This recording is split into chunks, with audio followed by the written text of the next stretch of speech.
أعوذ بالله من الشيطان الرجيم بسم الله الرحمن الرحيم نادي مصر العجائب تاجدون اللقاء في الغائب كل هم وغم سے انجلی بعظمتك يا الله بنبوتك يا محمد بولایتك يا علی يا علی ادركني صلوات اللهم صل على محمد وعلى محمد.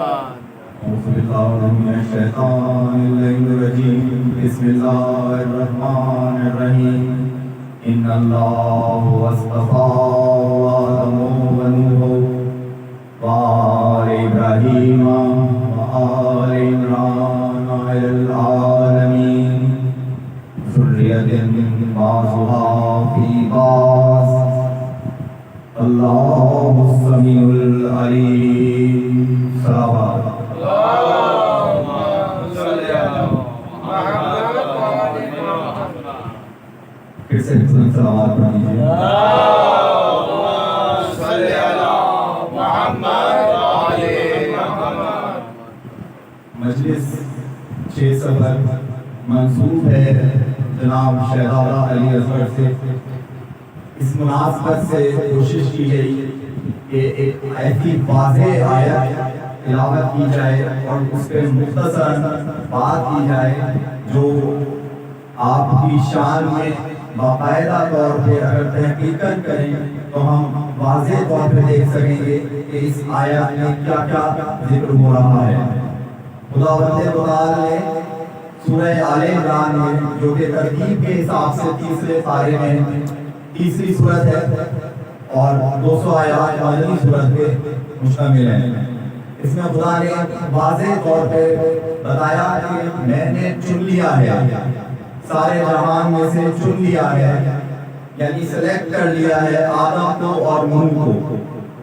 اور یہ دو شخصیتیں باقاعدہ نام کے ساتھ کہ ایک آدم ہے اور نوح ہے، یہ بالکل واضح ہے کہ اس میں تیسرا شخص یا ان کی فیملی یا ان کے گھر خاندان سے یا ان کی آل اولاد میں سے شامل نہیں کیا گیا، صرف آدم اور نوح کو. بعد میں اس کا جو ترتیب سے آ رہا ہے کہ پھر آل ابراہیم کو شامل کیا گیا اور چن لیا گیا. خدا نے اپنے چند ایک خاندانوں میں سے ایک آل ابراہیم کو. اس پر بھی تفصیلاً بات نہیں کی جا سکتی. ظاہر ہے آل ابراہیم واضح کھلے ہوئے ہمارے سامنے موجود ہے کہ آل ابراہیم کون ہے. حضرت آدم علیہ السلام سے شروع کرتے ہیں کہ حضرت آدم کو چنا ہے، ان کی آل اولاد کو نہیں چنا. میرا جو پوائنٹ ہے جس کا میں اور آپ کو توجہ دلانا چاہتا ہوں وہ یہ ہے کہ حضرت آدم علیہ السلام کو خدا نے چنا ہے لیکن ان کے بیٹوں کو نہیں چنا، ان کی بیویوں کو نہیں چنا. اور یہی معاملہ حضرت نوح کے ساتھ پیش آ رہا ہے. خداوند تعالیٰ فرما رہا ہے کہ آدم کو اور نوح کو چنا ہے، مطلب ان کی اولاد کو نہیں چنا، ان کے بیٹوں کو نہیں چنا، ان کی بیویوں کو بھی نہیں چنا گیا.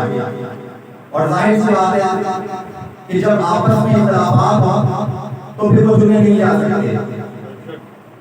حضرت آدم کے بیٹوں کا قصہ دیکھ لیجیے کہ آپس میں لڑ رہے ہیں، بھائی نے بھائی کو قتل کر دیا ہے. حضرت نوح کی طرف آپ آ رہے ہیں، حضرت نوح 950 سال تبلیغ کرتے رہے. سیدھا قرآن ہے، اس میں واضح نشانیاں ہیں، صاف صاف ہے. 950 سال تبلیغ کرتے رہے لیکن اس کے اندر کچھ لوگوں نے قرآن مجید کے حوالے سے جو بزرگوں نے تشریح کی ہے جو ہم تک پہنچا ہے اس میں ممکن ہے کہ 8 سے 10 افراد ہیں جو ان پر ایمان لائے اور اس میں بھی گھر کے افراد ایمان نہیں لائے ہیں. حضرت نوح کی اگر زندگی کو اٹھا کے دیکھ لیں تو چند ایک بزرگوں ہستیوں کے علاوہ کوئی ان پر ایمان نہیں لایا بلکہ ان کا مذاق اڑایا گیا. ان کو تکلیف میں اور اسی کربوں میں ہی رکھا گیا کہ ان کی بات کو سنا نہیں گیا، نہیں مانا گیا. لیکن خدا نے ان کو چن لیا ہے. خدا ان کو چن رہا ہے اور کہہ رہا ہے واضح کہ آدم اور نوح کو اللہ نے استفا کر دیا، پسند کر دیا، الگ کر دیا، ساری کائنات میں سے چن کر دو افراد کا نام لے رہا ہے کہ آدم اور نوح، نہ ان کی ایک ماں کو چنا گیا، بیویوں کو چنا گیا، نہ ہی ان کی اولاد کو چنا گیا، جبکہ دیکھ رہے ہیں کہ بیٹے باغی ہو گئے، اللہ کے احکام سے منحرف ہو گئے، اللہ تعالیٰ ان کو ہدایت کی طرف بلا رہا ہے اور وہ گمراہی کی طرف جا رہے ہیں۔ ضرور پڑھیں محمد علیہ وسلم۔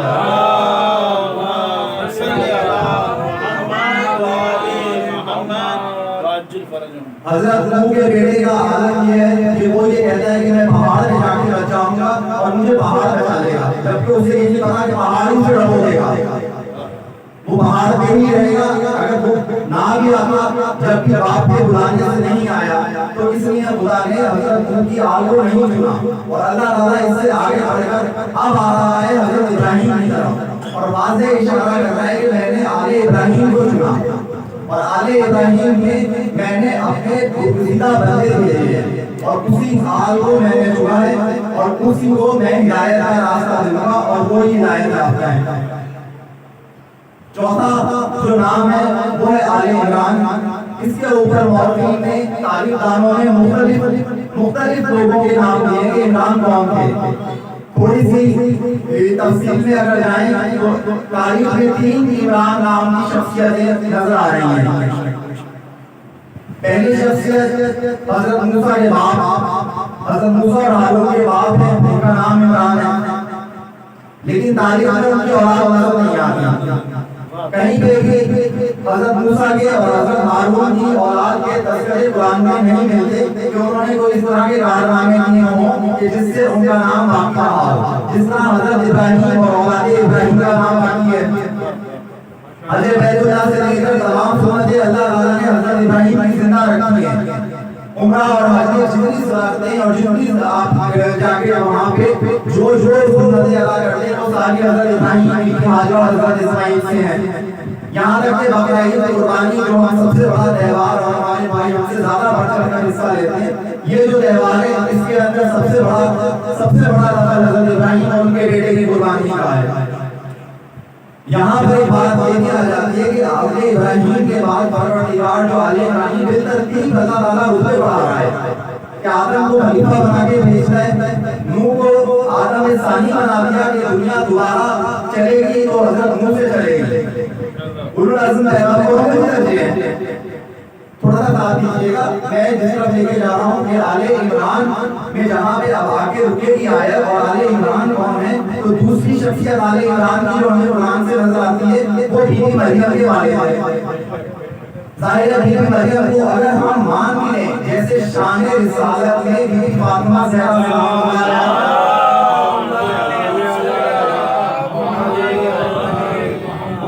بہت بلند مرتبے پہ فائز ہے، اور ظاہر ہے وہ اپنے باپ کی بیٹی اور اس نام سے اور پھر آگے کوثر کی مستحق ہے۔ اسی طرح اگر ہم مریم کو بھی مان لیں کہ اگر ان کو بھی اللہ تعالیٰ نے بہت بشارت دی اور بہت بڑے رتبے پر فائز کیا، وہ کہ بی بی فاطمہ زہرا کے برابر کوئی شخصیت نہیں ہے۔ اگر ان کی کنیزوں میں ان کا نام ہے تو بی بی مریم کا نام بھی ان کی کنیزوں میں ہے، اور اس پر ہم متفقہ طور پہ پابند ہیں اور اس میں ہم تو بدل نہیں کر سکتے۔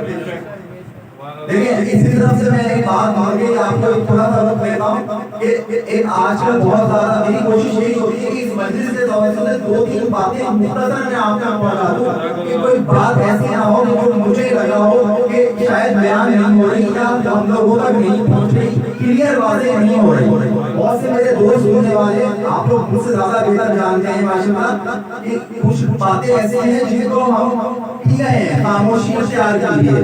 بہت سے ٹاپکس ہم نے ایسے کر دیے کہ ان کے اوپر ہم بات کرنا بھی پسند نہیں کرتے۔ یہ کڑوا سچ ہے کہ ہمارے ممبر سے بہت سی باتوں کو بیان کرنے سے پہلے ہم خاموشی اختیار کر لیتے ہیں۔ چلیں اس طرح ہی صحیح دیکھیں، جیسے ابھی آپ نے حال ہی میں دیکھا کہ اذان کے اندر اشہد ان علی ولی اللہ، اس کے اوپر ہمارے اوپر بات ہو رہی ہے کہ ایسا نہ کرو، اس طرح نہ پڑھو، اس طرح نہ پڑھو۔ تو میں ایک سوال معصومانہ ایک سوال کرتا ہوں کہ ٹھیک ہے مسجد بنا لیں لیکن مینار نہ بنائیں، مسجد آپ بنائیں لیکن گنبد نہ بنائیں۔ دیکھیں مسجد میں اور مینار میں کوئی خاص تعلق تو نہیں ہے بتائیے. آپ مسجد ایک ہال کی طرح بنا سکتے ہیں لیکن وہ وہی محبت بن جائے گا جس میں بت پوجے جاتے تھے, یا وہ ایسے ہی جیسے دوسرے اور عبادت بنانے پھر آپ کس طرح کریں گے؟ میرا تو معصومانہ سوال یہ ہے کہ اگر آپ ایک چیز کو واضح نہیں کر پا رہے ہیں تو صرف اتنا معلوم کر لیں کہ ہم اس کو اگر الگ ہٹا دیں, چلے ہمارے پاس کوئی بہت بڑا سکہ ہے جس کو ہم تکیہ کہتے ہیں, بظاہر ہم اس کے اندر بہت سی چیزوں میں جا سکتے ہیں اور خاموشی اختیار کر سکتے ہیں, اور ہمارے امام نے بھی اجازت دی ہے, ہمارے قرآن سے بھی واضح اجازت ہے, یا آپ اس کا شک و شبہ تو نہیں ہے میرے خیال سے. جب ہم تکیے میں جاتے ہیں, تکیے کے معنی آسان اردو میں یا میں سمجھانے کے بچے بیٹھے ہیں, یہ کہوں کہ تکیے کا مطلب جیسے چھٹی پہ چلے جاتے ہیں, بات تھوڑی سی سمجھیں گے جیسے چھٹی پہ چلے جاتے ہیں, اور نہیں بولا ویکیشن اس سے چلے جاتے ہیں, واپس آئیں گے ہم اپنی ایمان پر آئیں گے, اپنی سیٹ پر ہی آئیں گے. ہم چھٹی لے کے کہیں چلے تو جائیں گے 22 دن 10 دن 15 دن مہینہ, لیکن جب واپس آئیں گے تو اپنی سیٹ پر ہی آ کے اپنے کام کو ہی آگے بڑھائیں گے. ایسا ہی ہے آپ سب لوگوں کے ساتھ ہمارے ساتھ کہ ہم معاشرے میں اسی طرح تشکیل دیتے ہیں, ہم اپنے کام کو لے کے چلتے ہیں, جب کوئی ہمیں چھٹیوں پہ جانا ہوتا ہے تو ہم گھر چلے جاتے ہیں. اسی طرح کا یہ ایک مثال ہے کہ ہم جاری رکھتے ہیں اپنے مشن کو, اور الحمدللہ ہمارے بچے کو یہ بات واضح طور پہ پتہ ہے کہ اس نے اپنے مشن کو جاری رکھنا ہے.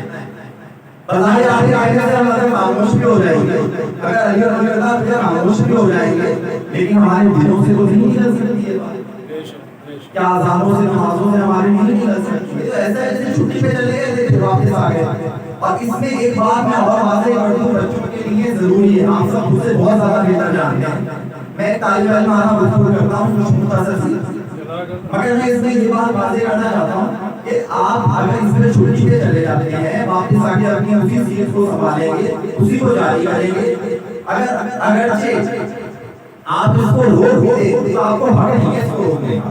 مطلب میں مخاطب ہوں سامنے والوں سے, یا اپنی ذات سے نہیں, سامنے والوں سے. ہم اس کو روک نہیں سکتے, بلکہ ہم کیا ہمارے علماء بھی اس کو نہیں روک سکتے, اس کو مجتہد بھی ہمارے آیت اللہ بھی ہمارے لوگ ہیں وہ بھی اس کو نہیں روک سکتے, کیونکہ یہ شاعر اللہ شامل ہے. اسی طرح ہے جیسے کہ ہم نے تکیہ اختیار کر کے خاموش ہو جاؤ, پھر وقت کی ضرورت دیکھتے ہوئے کچھ چیزوں کو ہم ختم کیے ہیں. دوسرا سے اس کے لیے بہت سے ایسے موضوعات ہیں جن پہ ہم گفتگو نہیں کرتے. عموماً پورے 2 مہینے کا سیزن محرم کا چلا جاتا ہے, لیکن ہم کہیں بات نہیں کرتے باب فقہ کے حوالے سے, کہیں بات نہیں کرتے ربیع کے حوالے سے, کہیں ہم امتحان کی بات نہیں کرتے, کہیں قلم دوات کی ہم بات نہیں کرتے, کہیں ہم خیبر بدر اور خصوصی طور پہ اور کو بات کرتے. مطلب ہم بہت سی باتوں پہ خود سے ہی کنٹرول کیے ہیں کہ ہمیں نہیں کرنے کے ماحول خراب ہوتا ہے. لیکن یہ جیسی ایسی چیزیں ہیں کہ اشہد ان علی ولی اللہ کی بات کو لازم کرنا. ہاں ہم چپ ضرور ہو جائیں گے, پھر وقت اگر زور آتا ہے تو ہم تک یہ یعنی چھٹی چلے جائیں گے. بات آ گئی چوتھی طرف کہ حضرت آل عمران میں جو عمران, اچھا اس میں دیکھیں آل عمران سورہ پورا 200 آیات کا سورہ اس ایک ورڈ اس ایک نام کے لیے رکا ہوا ہے. آپ نے کبھی غور کیا کہ اتنا بڑا حکم ہے, اتنی بڑی آیت ہے مختصر لفظوں میں کہ عمران کے اوپر سورہ آل عمران ہے, جبکہ اس میں تذکرے اور بھی اس میں بہت کھل کے ڈیٹیل میں اگر آپ کو مجھ سے زیادہ بہتر مشاہدہ ہے آپ کا قرآن کریم پڑھیں تو اس میں حضرت یحییٰ کا بی بی مریم کا قصہ اس میں آتا ہے تفصیل سے, حضرت عیسیٰ کا زیادہ تفصیل سے, دوسرے انبیاء کا اور دوسرے احکامات کا رسول خدا صلی اللہ علیہ وآلہ وسلم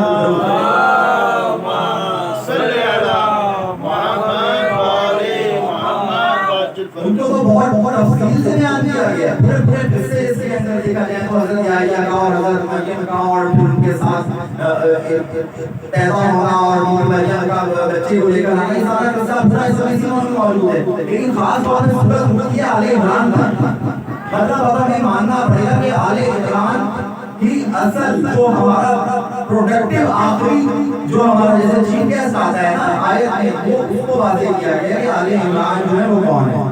دونوں میں نے آپ کو بتا دیا کہ حضرت مریم کے والد بھی عمران ہیں, لیکن حضرت مریم اور ان کے بعد حضرت عیسیٰ نسل منقطع, آج تاریخ میں کہیں ان کی اولاد کے تذکرے نہیں ملتے. ایسے ہی حضرت عمران ایک اور موضوع ہے, لیکن موسیٰ اور ہارون اور ان کے بعد کوئی ان کے تذکرے نہیں ملتے کہ ان کی اولاد کہاں ہے, کون ہے. ایسا ہی ہے نا. تھوڑا سا ساتھ دیجیے گا کہ اس سے آگے ہمیں آنا پڑے گا کہ اب ہمیں ماننا پڑے گا کہ عمران کون ہے. اب عمران کو ہمیں ڈھونڈنا پڑے گا. اب تیسرے عمران جو ہمیں تاریخ میں نظر آتے ہیں وہ ہے حضرت ابو طالب علیہ السلام.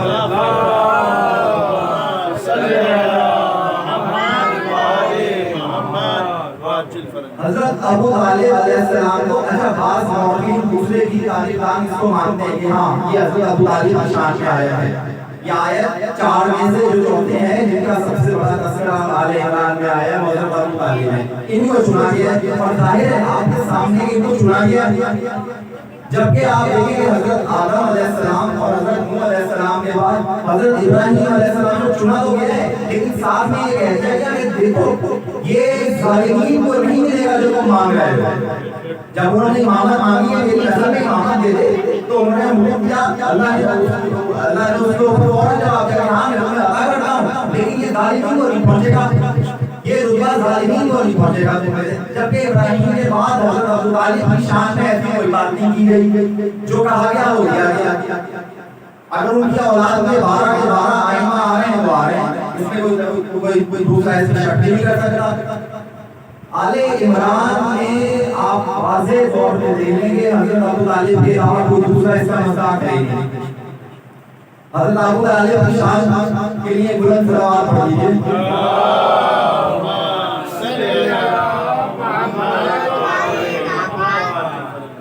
اچھا حضرت ابو طالب وہ ہستی ہے جو رسول خدا صلی اللہ علیہ وآلہ وسلم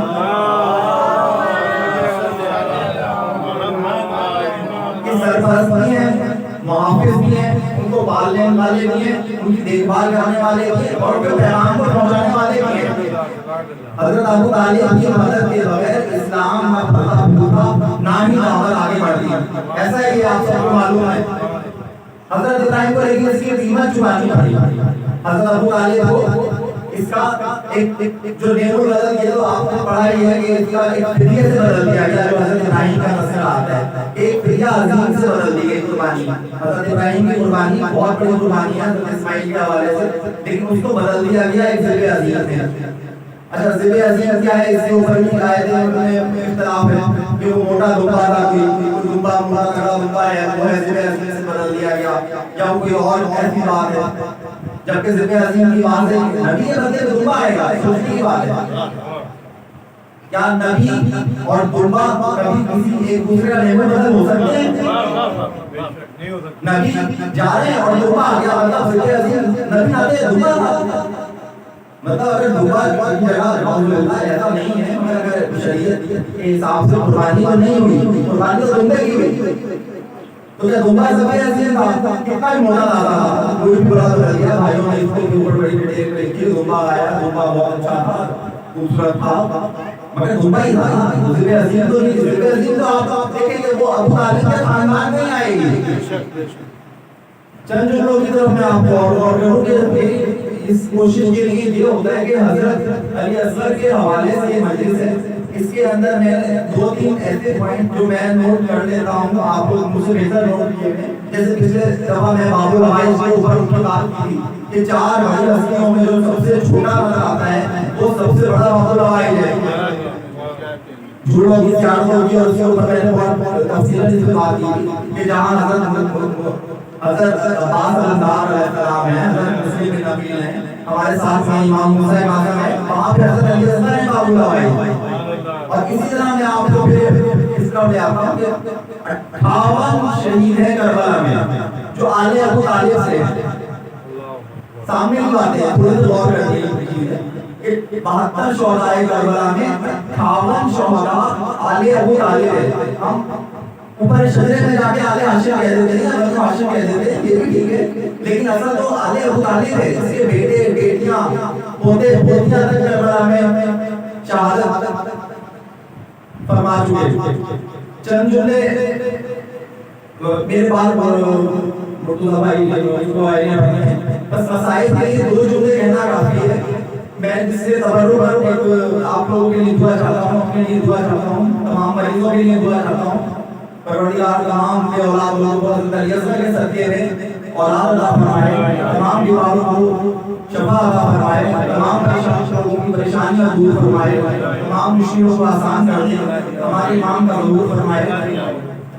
چند جملوں میں ایک جملہ کہ حضرت عباس علمدار کے بعد، یعنی کہ آپ یہ سمجھیں کہ حضرت علی اصغر جو ہے اتنی بڑی شہادت ہے کہ وہ عباس کی بات جا رہے ہیں، مطلب اس طرح پھر غور کریں کہ وہ ایسے کور کیے ہوئے ہیں کہ انہوں نے شہادت حضرت عباس علمدار جہاں پہ زندہ رہنا مشکل تھا، کربلا میں مرنا آسان تھا، جہاں پہ زندہ رہنا مشکل تھا، حضرت عباس علمدار دیکھنا ہے، بچپن دیکھنا ہے تو حضرت علی اصغر کو دیکھیں۔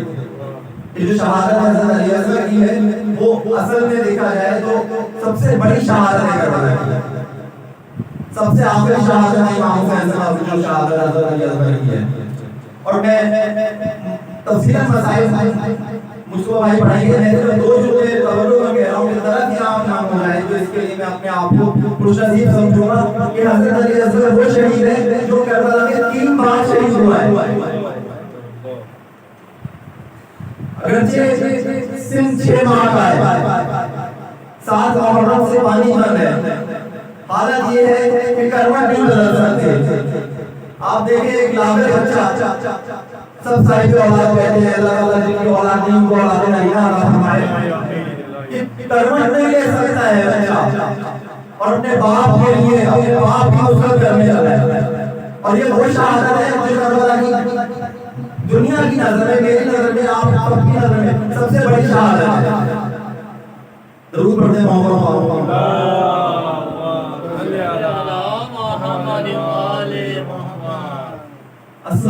علی اصغر جو ہے کربلا کا وہ شہید ہے جو عباس سے بڑی شہادت رکھتا ہے، علی اکبر سے بڑی شہادت رکھتا ہے، اور محمد حسن قاسم سے بڑی شہادت رکھتا ہے۔ لیکن اس کی دلیل دوں گا آپ میں، دنیا کہہ سکتی ہے آج نہیں تو کل کی بات ہے، اور کبھی نہ کبھی کسی کے منہ سے شاید یہ خیال آ سکتا ہے کہ مجھے یہ آئے دل میں ضرور کہ باقی جتنے کربلا میں لڑنے کے لیے گئے ہیں، جنگ کے لیے گئے یا پانی لینے کے لیے، ان کے ساتھ تلوار تو رہی ہے، غور فرمائیے، ان کے ساتھ نیزہ ہو گیا ہے، ان کے ساتھ کوئی ہتھیار ہو گیا ہے۔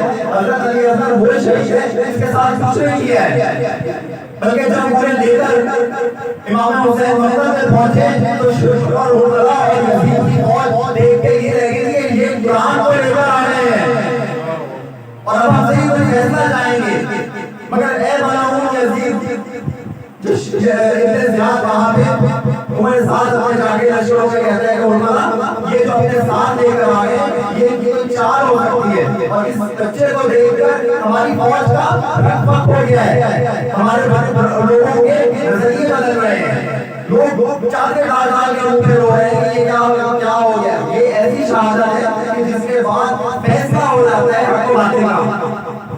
باقی جتنے لوگ آئے تلوار لے کر آئے، لڑے، کچھ کو مارا، کچھ شہید ہو گئے۔ ایک بظاہر اگر دیکھا جائے مظلومانہ شہادت ہرگز نہیں ہے، لیکن یہ کیسی شہادت ہے کہ بغیر ہتھیار کے بچہ آیا ہے اور 9 لاکھ کا لشکر منہ دیکھ دیکھ کے رو رہا ہے۔ تفصیل سے مسائل پڑھیں گے، میں بس یہ دعا کروں گا کہ پروردگار عالم اہل بیت محمد و آل محمد سے بہت زیادہ فیضیاب ہونے کی اور ان کی سیرت میں چلنے کی توفیق عطا فرمائے۔ بلند تر صلوات۔